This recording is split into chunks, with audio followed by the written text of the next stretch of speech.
पढ़ती रहती हूँ। जी, आदरणीय, आप तो वैसे भी हमारी प्रेरणा स्रोत हैं और आप ही के नक्शे कदम पर हम चल रहे हैं। आपका बहुत-बहुत आभार है कि आज आप पटल पर आईं और हमारे कार्यक्रम को सार्थक बनाने में सहयोग दे रही हैं। बहुत-बहुत बहुत धन्यवाद बहुत आपका। और हमारा ये कार्यक्रम आज का एक शाम साहित्य के नाम, जिसके आयोजक हैं शब्द बीड़ा फरीदाबाद जिला समिति हरियाणा, और इस कार्यक्रम की खुद संयोजिका हैं हमारी आदरणीय श्रीमती सरोज कुमार जी। धन्यवाद धन्यवाद। और आज हम हमारा एक मेरी कोशिश थी कि मैं ये एक शाम साहित्य के नाम जो है करूं, क्योंकि साहित्यकारों के प्रति मेरा बहुत ही गहरा लगाव है, और साहित्य के प्रति भी, केवल साहित्यकारों के प्रति नहीं, साहित्य के प्रति भी बहुत गहरा लगाव है। और हिंदी मतलब एक तरीके से कह सकते हैं मेरे रग रग में बसी हुई है। हिंदी भाषा को मैं अपनी जननी समझती हूँ, और हर साहित्यकार मुझे लगता है कि हिंदी को सम्मान देता है, जो भी साहित्यकार है। हर हर भाषा में साहित्य होता है, पर क्योंकि हम भारतीय हैं, हम हिंदुस्तानी हैं, तो हिंदी भाषा को हम सर्वोपरि रखते हैं। तो बस उसी को मद्देनज़र रखते हुए मैंने इस कार्यक्रम का संयोजन किया, और बहुत अच्छा सफल प्रोग्राम ये चल रहा है। और आज भी जो साहित्यकार आने वाले थे वो काफ़ी अच्छे साहित्यकार थे, पर किसी कारणवश वो नहीं जुड़ पाए हैं। तो अभी उनको हम आगामी प्रोग्राम में जब भी मतलब संभव हो सकेगा उनको हम जोड़ेंगे, और लोगों से उनके साथ मतलब रूबरू करेंगे वो लोगों के साथ। तो आज के लिए बस यही है कि मैं आप लोगों के सामने प्रस्तुत हूँ, और जो भी मेरी मतलब साहित्य की यात्रा है उसके बारे में मैं आपको बताऊंगी, जो भी आप पूछेंगी मुझसे। जी आदरणीय, बहुत-बहुत धन्यवाद। और मैं यहाँ पर पटल पर मौजूद हमारे सभी श्रोतागण, हमारे सभी जितने साहित्यकार हैं, जो हमारे पटल पर मौजूद हैं, जो हमें देख रहे हैं, सुन रहे हैं, उनका मैं दिल से हार्दिक अभिनंदन करती हूँ। और मैं और सबको नमस्कार करती हूँ। मैं कीर्ति यादव फरीदाबाद से, और शब्द बीड़ा केंद्रीय पेज पर ये हमारा फेसबुक पर सीधा प्रसारण प्रसारण हो रहा है। और Received rupees 445 on MobiQuick. मैं आदरणीय सरोज जी का मैं मंच पर स्वागत करती हूँ, उनका अभिनंदन करती हूँ कि आज ये बहुत हमारे बहुत धन्यवाद कार्यक्रम को दीदी, सार्थक बहुत बनाने बहुत के धन्यवाद। लिए आईं। और आप मैं आदरणीय सरोज जी से आग्रह करूँगी कि वो अपने विषय में, अपनी उपलब्धियों के विषय में, अपने जीवन यात्रा के विषय में हमें बताएँ। जहाँ तक लिखने की मैं बात करूँ, बहुत छोटी उम्र में, क्योंकि मैं 7वीं या 8वीं में पढ़ती थी, तब मेरे विचार आता था जब मैं कविताएं पढ़ती थी, और मुझे एक बार पढ़ने में, दो बार पढ़ने में ही कविताएं मतलब कुछ क्वेश्चन आंसर याद हो या ना हो, प्रश्न उत्तर याद हो या ना हो, पर कविता कंठस्थ हो जाती थी मुझे। और मेरी किताब के अंदर जितनी भी कविताएं होती थी वो मुझे कंठस्थ होती थी। मतलब मैं सुना देती थी बिना देखे, बिना किताब खोले। तो मुझे मैं विचार आता था मेरे मन में, क्या मैं लिख सकती हूँ इनको, या कुछ मैं कभी लिख पाऊंगी ऐसा, ऐसा मैं सोचती थी जब मैं छोटी थी। तो ऐसा सोचते सोचते 11th क्लास में जब मैं चढ़ी, तो एक कविता थी बंजारा नामा, तो उसमें एक वर्ड था बदनुमा। तो वो बदनुमा वर्ड कहीं मेरे दिमाग में घर कर गया कि बदनुमा वर्ड शब्द है ना, उस शब्द को लेकर के मुझे एक कविता बनानी है। पता नहीं क्यों, मतलब मैं सोचती रही कि बदनुमा वर्ड जो है ना, इसको लेकर के मुझे एक कविता बनानी है। मैंने बस वो क्लास में बैठकर ही अपने और लिखना शुरू किया कुछ, तो एक कविता निकली। मैं वो कविता आपको सुनाती हूँ। जी, उस कविता को मैंने कविता पहले लिखी, शीर्षक बाद में दिया। तो शीर्षक उसका बन गया श्रम एव जयते। उस कविता मतलब मेरी पहली कविता का शीर्षक है श्रम एव जयते। और कविता किस तरीके से है वो मैं आपको सुनाती हूँ कि बदनुमा शक्लें उभरती हैं जहन में, बदनुमा शक्लें उभरती हैं जहन में, जब कभी ख्याल आता है अतीत का। भुन्ना तीसी भावना को लिए चली थी जिंदगी, न कोई सुराग था, हर तरफ तो अंधकार ही अंधकार था। न कोई चिराग था। गहन तल में डूबती जा रही ये जिंदगी, न कोई किनारा था। सहसा ही जिंदगी में आया एक भूचाल था कि हर तरफ ही प्यार था, हर तरफ ही प्यार था। जिंदगी के दीप में जिंदगी के दीप में श्रम का तेल था चुआ। जिंदगी के दीप में श्रम का तेल था चुआ कि हर तरफ ही प्रकाश था। श्रम ही था वो शख्स ऐसा श्रम ही था वो शख्स ऐसा जीवन को जिसने कि मोड़ दिया। अब ना वो चेहरे हैं, ना अतीत का ख्याल आता है। बस व्यस्तता में ही दिन बीत जाता है, बस व्यस्तता में ही दिन बीत जाता है। तो ये मेरी पहली कविता थी जो मेरे दिल के बहुत करीब है। हाँ, थोड़ी टूटी टूटी फूटी है। उस वक्त जब मैंने कविताएं लिखनी शुरू की थी तो कुछ कुछ मेरे शब्दों में, मेरी कविताओं में वजन देने के लिए मैं कहीं कहीं उर्दू के शब्द डाल देती थी। जैसे शख्स उर्दू का शब्द है, बदनुमा अपने आप में एक उर्दू का शब्द है। तो वो वजन आता था मेरी कविताओं में उस वक्त। लेकिन जैसे जैसे मैंने अपने कदम आगे बढ़ाए, हिंदी साहित्य की तरफ मैं बढ़ी, तो मेरी कोशिश आज के दिन में मेरी कोशिश ये रहती है कि मैं उर्दू के शब्द कम डालूं और हिंदी की तरफ उनको, मतलब प्रभावित, मेरा हिंदी की तरफ प्रभाव रहता है। तो उस वक्त जितनी भी कविताएं मेरी उस वक्त की आप पढ़ेंगे तो उसमें कहीं ना कहीं, मतलब वजन देने के लिए, क्या कहे मतलब कविता में जोर डालने के लिए मेरे शब्दों में वहाँ उर्दू मिलेगी आपको। तो उसके बाद जब ये कविता लिखी गई तो मेरे अपने टीचर को दिखाई, अपने अध्यापक जो हिंदी की थी उनको दिखाई। उन्होंने इग्नोर कर दिया, उन्होंने बोला कि नहीं, तुमने नहीं लिखी है, कहीं से आपने छापी है। मैंने कहा नहीं मैम, मैं सच बोल रही हूँ, मैंने लिखी है। तो वो बोली अगर आपने लिखी है तो बहुत अच्छी है। बस ऐसा कह के उन्होंने छोड़ दिया। उसके बाद मैंने पापा जी को दिखाई अपने, तो पापा जी बहुत खुश हुए, बोले सच में तूने लिखी है? मैंने कहा हाँ सच में मैंने लिखी है। तो उन्होंने, मतलब मैं अपने पापा जी को बहुत बहुत धन्यवाद देती हूँ कि उन्होंने जो है ना मुझे मोटिवेट करने के लिए जो न्यूज़पेपर वाला घर पे आता था उसको वो कविता दे दी और वो संडे वाले पेपर में छप गई। मेरी पहली कविता संडे के पेपर में छप गई और वो उस कविता को लेके अपने ऑफिस में गए। वहाँ पर कोई कवि थे, उनको मतलब दिखाई। उन्होंने कहा मेरी बेटी ने ये लिखी है। तो उन्होंने कहा नहीं, आपकी बेटी नहीं लिख सकती, इतनी छोटी, वो इतने भारी वर्ड यूज़ नहीं कर सकती। तो उन्होंने कहा नहीं, बोल तो वो यही रही है कि उन्होंने लिखी है। तो उन्होंने कहा अच्छा, अगर वो लिखती हैं तो उनको बोलो कि वो महंगाई पर टॉपिक पर मुझे लिख के दिखाएं। ये मेरी यात्रा की शुरुआत थी कि महंगाई पर लिखें। तो पापा ने मेरे को घर आके बोला कि मेरे एक मित्र हैं, वो कवि हैं, और उन्होंने तुम्हारा टेस्ट लेने के लिए, मेरे पापा ऐसे ही बात करते थे कि तुम्हारा परीक्षा लेने के लिए, टेस्ट लेने के लिए उन्होंने बोला है कि महंगाई पर लिख के दिखाओ, क्योंकि उन्हें विश्वास नहीं हो रहा है कि आपने लिखी है। तो मैंने कहा ठीक है, मैं महंगाई पर लिखती हूँ, कोशिश करती हूँ। तो मैंने मतलब दूसरे ही दिन महंगाई पर लिखी कविता, वो भी मैं आपको सुनाती हूँ। बिल्कुल, हम तो सुनना चाहेंगे। मैंने वो लिखी, मैंने उसका शीर्षक दिया महंगाई से भेंट। महंगाई से महंगाई से भेंट। अब सुनिएगा क्या लिखा मैंने। एक दिन ख्वाब में मैं मिली महंगाई से, एक दिन ख्वाब में मैं मिली महंगाई से, हम दोनों की भेंट हुई जरा कुछ करीब से, हम दोनों की भेंट हुई जरा कुछ करीब से। मैंने पूछा क्या हाल है? बोली दुनिया को आजकल मेरा ही ख्याल है। बहुत बढ़िया। सन 87 की लिखी कविता आज भी सार्थक है। ये कविता सन 87 में भी महंगाई थी और आज भी महंगाई है। तो आज भी मैं अगर इस कविता को पढ़ती हूँ कहीं तो मुझे लगता है ये आज ही की रचना है, समसामयिक रचना है। तो मैंने पूछा क्या हाल है? बोली दुनिया को आजकल मेरा ही ख्याल है। भारत में हूँ आजकल आई हुई, हर चीज़ का दाम बड़ा बड़ा, जहाज हो या कोई सुई। जी। लोग आजकल चीज़ों को छूने से भी डरते हैं, दाम ही दाम सुन कर के वे आहें भरते फिरते हैं। सुनी मैंने जब उनकी ऐसी बातें, सुनी मैंने जब उसकी ऐसी बातें, सोचा ये बड़े ऐसे ज्यों शैतान की आतें। बोली मैं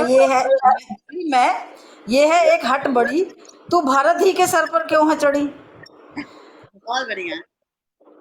बोली मैं ये है एक हट बड़ी, तू भारत ही के सर पे क्यों है चढ़ी। क्यों तू हम पर तरस नहीं है खाती, क्या तुझे कहीं मौत भी नहीं है आती। बोली हंसकर तब महंगाई, बोली हंसकर तब महंगाई, हो सकता है सबका न्याय, इसका भी है एक उपाय। हो सकता है सबका न्याय इसका भी है एक उपाय, वे व्यक्ति जो बने हैं रक्षक, वे व्यक्ति जो बने हैं रक्षक वो ही हैं तुम सबके भक्षक। वो यदि अपना शाही बाना छोड़े, कर चोरी और मुनाफाखोरी छोड़े, हो सकता तुम सबका कल्याण है। मेरा तुमको शत शत प्रणाम है, मेरा तुमको शत शत प्रणाम है। तो मैंने ये कविताएं लिखी और उसके बाद उनको दिखाया। बहुत ही सुंदर, तो बहुत ही सुंदर भाव, बहुत ही सुंदर। तो ये कविता मेरी सेकंड कविता थी मेरी लाइफ की, जो मैंने डेट भी लिखी हुई है 5 नवंबर 1987 को लिखी थी महंगाई पे, और 28 अक्टूबर 1927 को मैंने श्रम एवं जयते लिखी थी। उसके बाद ये सिलसिला मेरा चलता रहा, जहाँ जहाँ मतलब मुझे लगा कि क्या मतलब लिखना चाहिए, वहाँ वहाँ मैंने कलम चलाई और उसके बाद ये चलता रहा सिलसिला। बहुत सारी कविताएं लिखी हैं, हर विषय पर लिखी हैं, पर मेरी कोशिश यही रहती है कि मेरी कविता कुछ लोगों को मोटिवेट कर जाए। आपकी कविताओं में मोटिवेशन फूट फूट कर भरा हुआ है। और मैं आपसे एक प्रश्न और ये करना चाहूंगी कि ये हर कोई जानना चाहेगा, और कि आपने अपनी पहली किताब जब प्रकाशित की, किस पर पहली किताब, आधारित की? किस देखिए, विषय पर आधारित लिखी आपने और कब प्रकाशित की? जी। पहली किताब की प्रकाशन की जहाँ तक मैं बात करूँ तो वो मैंने हाल फिलहाल में ही की है, और सही मायने में वो किताब, वैसे तो साझा संकलन बहुत सारे हैं, लेकिन मैं अपनी किताब की बात करूं वो अभी तक मैंने लॉन्च नहीं की है, और उसका मैं नाम यहाँ नहीं अभी बताऊंगी। लेकिन मैं दो किताबें एक साथ लॉन्च करूंगी। मैं शीर्षक बता देती हूँ, वैसे शीर्षक बता देती हूँ। अपनी किताब का जो शीर्षक है वो है सरो रूह, यानी सरोज की रूह से निकली हुई आवाज़। जरूर। जी। क्या बात। तो दो दो एडिशन मैं एक साथ निकालूंगी, बहुत एक जो एहसासों को लेकर है और दूसरा देश प्रेम पर निकलेगा। तो जल्दी ही मैं दोनों किताबें लॉन्च करूंगी एक साथ। बहुत सुंदर। अब आदरणीय, मुझे मेरा अगला प्रश्न ये है, जब आप अपने नाम के आगे उपनाम लगाती हैं श्वेता, मैं उसके बारे में जानना चाहूंगी। हमारे दर्शक जानना चाहेंगे, हमारे श्रोतागण सुनना चाहेंगे, तो कृपया बताएं, आप सरोज कुमार के आगे श्वेता शब्द लगाती हैं उपनाम में, उसकी एक इसका बहुत अच्छी क्या कहानी है? उसकी जी। एक बहुत अच्छी सी कहानी है। कहानी ये है कि नाम तो मेरा सरोज ही है, जो मेरे माता पिता ने मुझे दिया है, लेकिन एक दूसरे माता पिता भी हैं जो शादी के बाद माता पिता बनते हैं। तो जब मेरी शादी हुई और शादी के बाद जब मेरा शादी का कार्ड छपा, तो उन्होंने मुझे नाम दिया श्वेता। तो वो श्वेता जो है मेरा उपनाम मतलब वहाँ से पड़ा। तो एक तरीके से शादी के कार्ड पे मेरा नाम सरोज नहीं था, श्वेता था। तो इसलिए मैं श्वेता नाम से मतलब अपने साथ लगाती हूँ, बट डॉक्यूमेंट में सब जगह सरोज ही है। तो ये श्वेता नाम मेरे दिल के बहुत करीब है। वाह, क्या बात है! बहुत ही सुंदर कहानी है, आपकी स्टोरी है। बस दो परिवारों का मेल है श्वेता में। और बिल्कुल। मैं अब आपसे ये जानना चाहूंगी कि आप अभी तक आपने क्या कभी मंच पर भी अपनी कविता का पाठ किया है? मंच की मैं बात करूँ तो मैं स्कूल टाइम से मंच पर आती रही हूँ। जैसे देखा जाए मतलब बोलने का जो आत्मविश्वास है वो मुझे स्कूल टाइम से ही आ गया था, तीसरी चौथी क्लास से ही, दूसरी तीसरी चौथी क्लास से ही।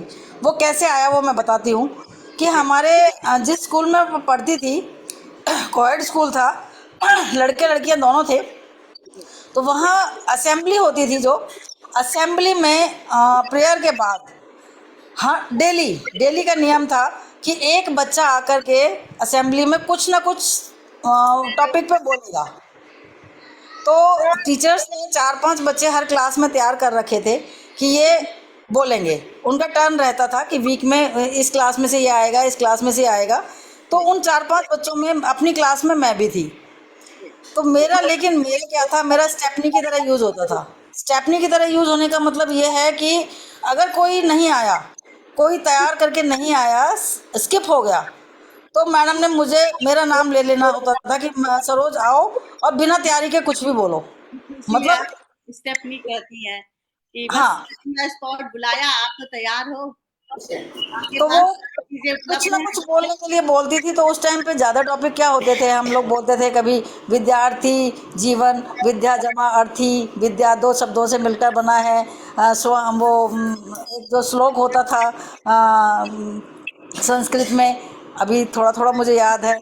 मतलब वो कुत्ते जैसी नींद होनी चाहिए और उसकी तरह वो होना चाहिए, वो वाला एक दोहा था। वो सब याद था, मतलब वो सब हम सुनाते रहते थे। तो इस तरीके से वहाँ से ही मेरा बोलने का कॉन्फिडेंस था।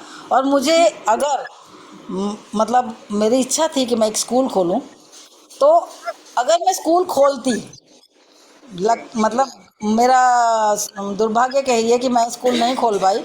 अगर मैं स्कूल खोलती तो ये एक्टिविटी मैं अपने स्कूल में ज़रूर रखती, क्योंकि इससे बच्चों के अंदर बहुत कॉन्फिडेंस आता है और बच्चे मतलब कहीं से कहीं पहुंचते हैं। और मैं उस स्कूल के बच्चों को सबको देखती हूँ कि वो सभी बच्चे इतने कॉन्फिडेंट हैं, आज किसी ना किसी लेवल पे पहुंचे हुए हैं। तो ये एक ये अच्छी तो एक्टिविटी आजकल ये के स्कूलों में करानी चाहिए। जी, जी, बिल्कुल। और ये तो रही आपकी स्कूल की मंच की बात। अब मैं ये जानूँगी, आपने साहित्य जगत में जब आपने कदम रखा, जब इस लेखन कार्य शुरू किया, इसमें क्या अभी कभी आपने मंच पर अपनी कविता का पाठ किया है? मैं जहाँ तक बात करूँ, साहित्य जगत में आने के बाद मैंने स्कूल टाइम में मैंने सबसे पहले जो एक कविता मंच पर बोली थी, ये दोनों कविताओं में से मैंने नहीं बोली थी। मैंने बोली थी एक कविता नारी के ऊपर, मेरी ही लिखी हुई कविता थी, और वो मंच पे मैंने बोली थी। अगर वो मिल जाती है मुझे तो वो मैं आपको ज़रूर सुनाना चाहूँगी। जी, बिल्कुल, हम सुनना चाहेंगे। नारी के ऊपर लिखी थी।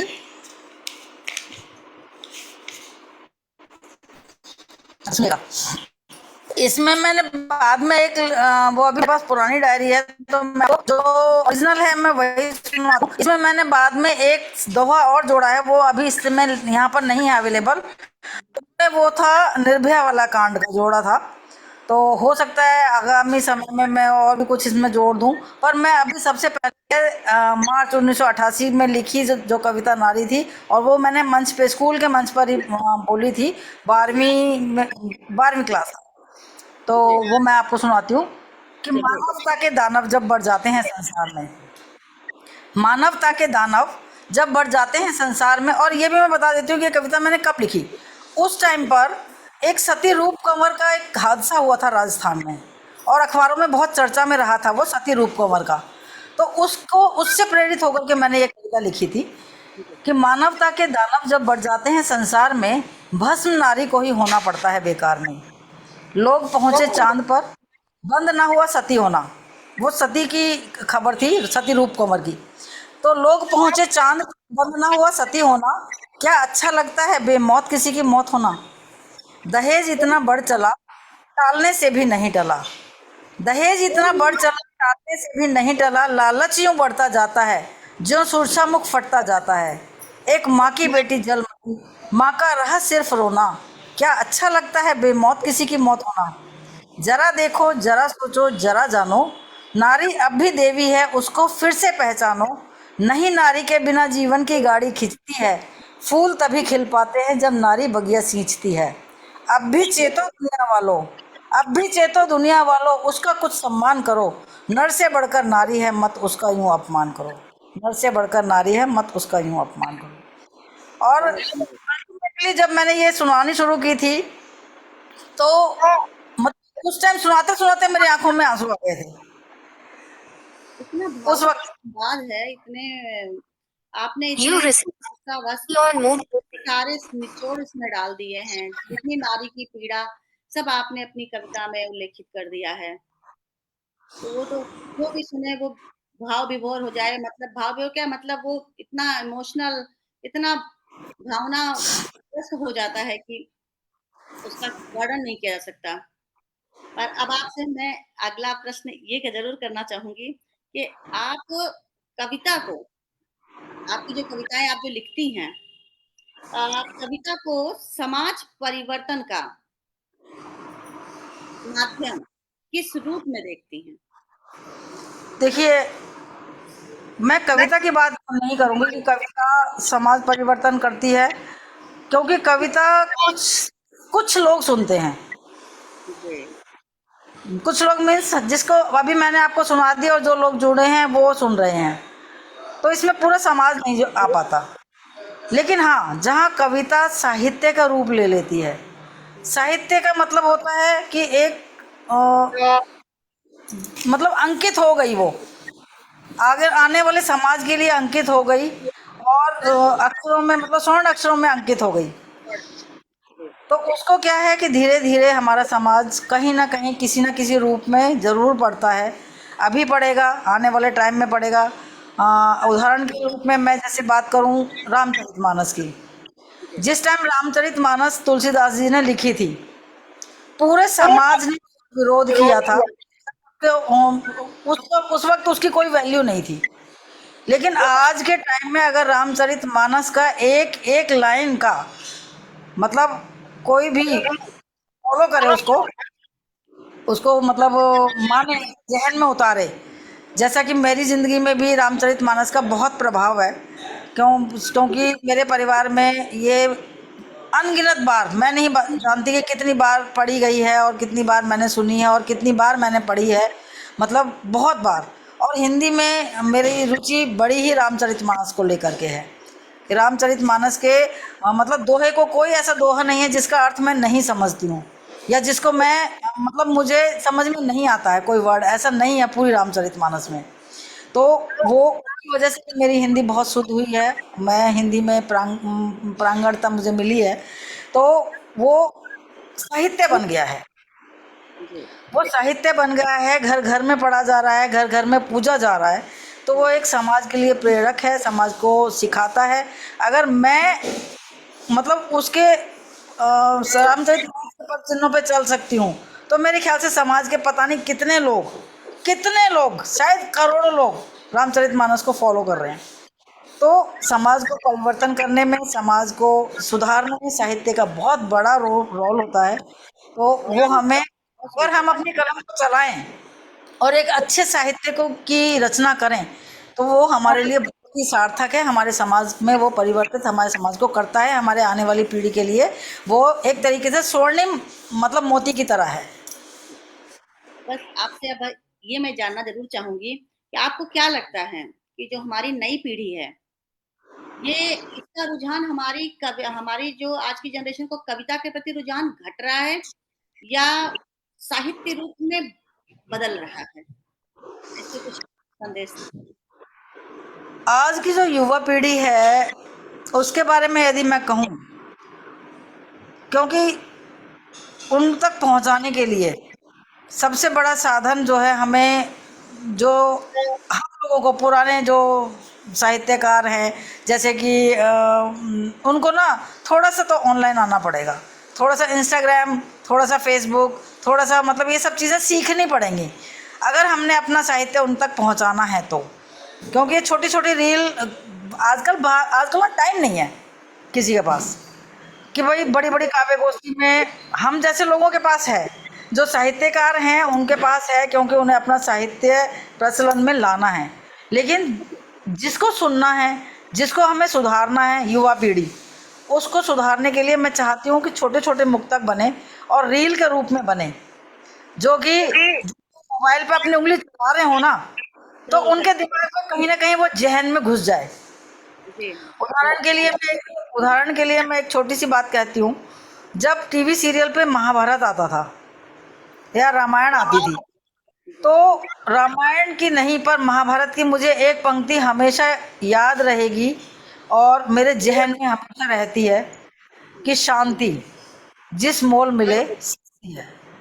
ये डायलॉग था श्री कृष्ण का, जब वो दुर्योधन के पास गए थे अपनी युद्ध को रोकने के लिए, जी, और कौरवों ने बोला था कि जब वो मान नहीं रहे हैं तो आप अपने आप को नीचा क्यों कर रहे हैं, क्यों जा रहे हैं वहां पर।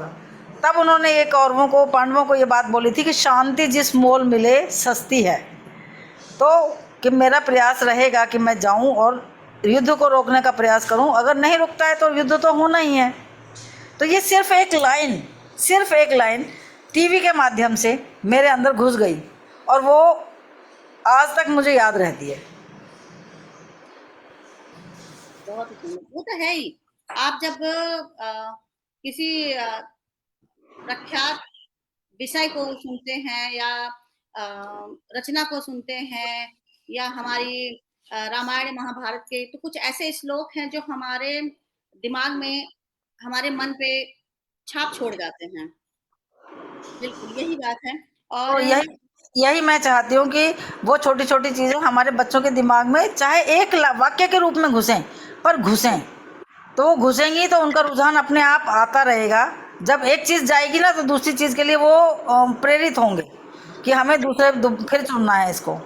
जी, जी। और कभी-कभी तो वो शब्द जो हमें कभी जो छाप छोड़ते हैं, हमारे जीवन परिवर्तन का बहुत बड़ा हिस्सा बन जाते हैं। बिल्कुल। जी। तो मैं ज़्यादा समय ना लेते हुए मैं आपसे एक लास्ट प्रश्न ज़रूर ये करना चाहूँगी कि आप नए कवियों के लिए आपकी क्या सलाह है?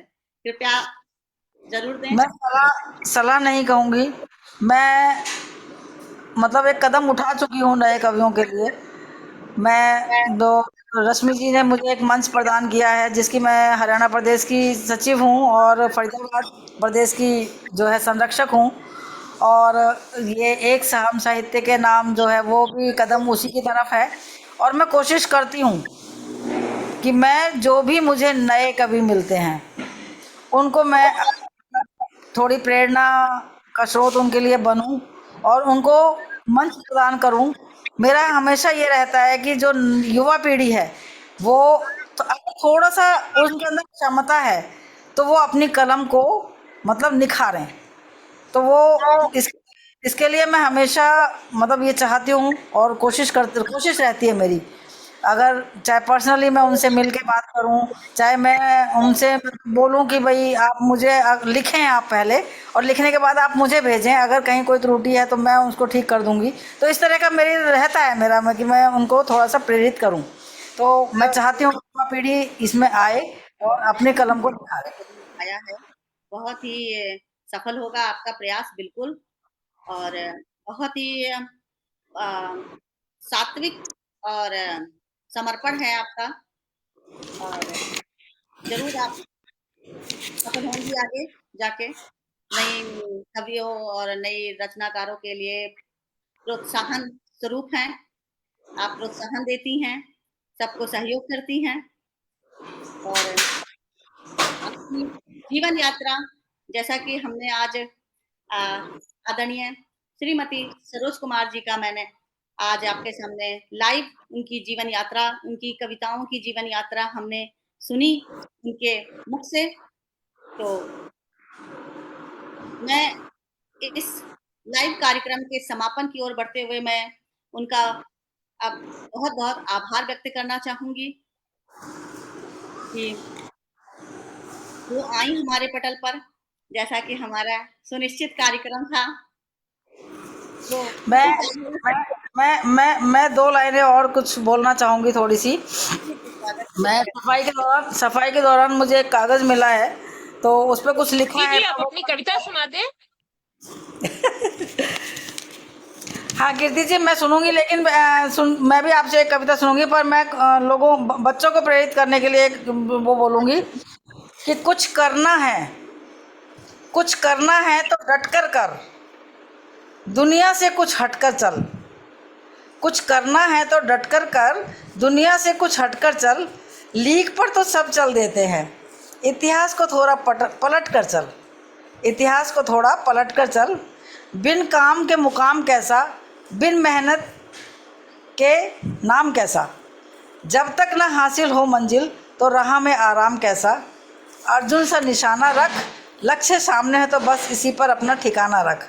सोच मत सपने साकार कर, समझ में आए तो भी कर, ना समझ में आए तो भी कर। अपने कर्मों से प्यार कर, मिलेगा तेरी मेहनत का फल। किसी और का ना तो इंतज़ार कर, जो चले थे अकेले उनके साथ आज हैं मेले। जो चले थे अकेले उनके साथ हैं आज मिले। वाह! बहुत ही सुंदर आपकी रचना, बहुत ही सुंदर। और एक लाइन और है, जो नहीं चले उनके साथ हमेशा रहेंगे झमेले। चलिए ये भी बात अनोखी, बिल्कुल। तो कीर्ति जी, हम आपको भी सुनना चाहेंगे। आप अपनी कुछ शब्दों से हमें अनुग्रहित करें और फिर हम समापन की ओर चलेंगे। अब आपका अनुरोध है तो मैं जरूर एक रचना अपनी सुनाना चाहूंगी। और स्वागत है। जैसा कि आपको पता है दिवाली आ गई है, तो बस मेरी अभी नई रचना है आपके सामने लिखी हुई, दिवाली पर ही है। तो बहुत मैं बहुत स्वागत। हूँ, दीपावली का यह शुभ पर्व, दीपावली का यह शुभ पर्व, लाए जग में नव उजियारा, लाए जग में नव उजियारा, हर जन के जीवन में भर दे, हर जन के जीवन में भर दे, सुख शांति और प्रेम की धारा, सुख शांति और प्रेम की धारा, दीपावली का यह शुभ पर्व, दीपावली का यह शुभ पर्व, लाए जग में नव उजियारा, लाए जग में नव उजियारा, जगमग जगमग दीप जले जब, जगमग जगमग दीप जले जब, मिट जाए जग का अंधियारा, मिट जाए जग का अंधियारा, सुख समृद्धि संग संग आई, सुख समृद्धि संग संग आई, पावन पर्व दिवाली आई, पावन पर्व दिवाली आई, दीपावली का यह शुभ पर्व, दीपावली का यह शुभ पर्व, लाए जग में नव उजियारा, हरे आंगन में दीप सजे हैं, हरे आंगन में दीप सजे हैं, हर मन में उल्लास भरा है, हर मन में उल्लास भरा है, राम सिया के आ जाने से, राम सिया के आ जाने से, स्वर्ग का रूप धरा ने धरा है, स्वर्ग बहुत का रूप धरा ने धरा है, दीपावली का यह शुभ पर्व, दीपावली का यह शुभ पर्व, लाए जग में नव उजियारा, लाए जग में नव उजियारा, स्नेह सुगंध बहती है पवन में, स्नेह सुगंध बहती है पवन में, भक्ति की धारा बहती हृदय में, भक्ति की धारा बहती हृदय में, सत्कर्मों की राह दिखाएं, सत्कर्मों की राह दिखाएं, यही सिखाए पर्व हमारा, यही सिखाए पर्व हमारा, दीपावली का यह शुभ पर्व, दीपावली का यह शुभ पर्व, लाए जग में नव उजियारा, लाए जग में नव उजियारा। धन्यवाद आदरणीय। बहुत खूब। और आपने जो है ना, बिल्कुल जैसे कहते हैं ना, दिवाली का समय तो आ ही गया है, और शुभ संदेश देते हुए दिवाली का आपने मतलब अपनी जो दिवाली की विशेष है वो पूरी भारत में पहुंचा दी हैं। और हम अपने कार्यक्रम का समापन भी दिवाली की शुभकामनाओं के साथ करते हैं। सबकी दिवाली बहुत ही प्रकाशमय और मीठी मीठी बीते और खुशियों से भरी हुई हो सबकी दिवाली। सभी को बहुत बहुत हैप्पी दिवाली। जी, सबको दिवाली की हार्दिक शुभकामनाएं।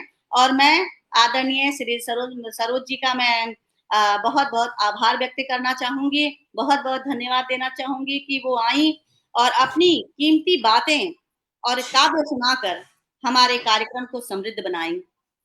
बहुत बहुत धन्यवाद आदरणीय, बहुत बहुत धन्यवाद। धन्यवाद। रश्मि जी का भी बहुत बहुत धन्यवाद जिन्होंने इतना सुंदर पटल दिया हमें हमारी बातें रखने के लिए और इस साहित्य का प्रचार प्रसार करने के लिए। तो रश्मि जी का बहुत बहुत धन्यवाद। और हम सब की तरफ से हाँ जी। आपको धन्यवाद। हमारे श्रोतागण, हमारे जो दर्शक देख रहे हैं, उनकी तरफ से भी आपका बहुत बहुत आभार, धन्यवाद। और हम कामना करते हैं कि आपके आगामी कार्यों की अग्रिम शुभकामनाएं हम आपको देना चाहेंगे कि आप आगे बढ़ें, अपनी नई नई रचनाएं, अपनी पुस्तकें प्रकाशित करें और हमें आपकी नई रचनाओं से प्रेरणा मिले और हम सुने, बहुत अनुभूति करें। बहुत बहुत बहुत बहुत धन्यवाद। धन्यवाद आदरणीय।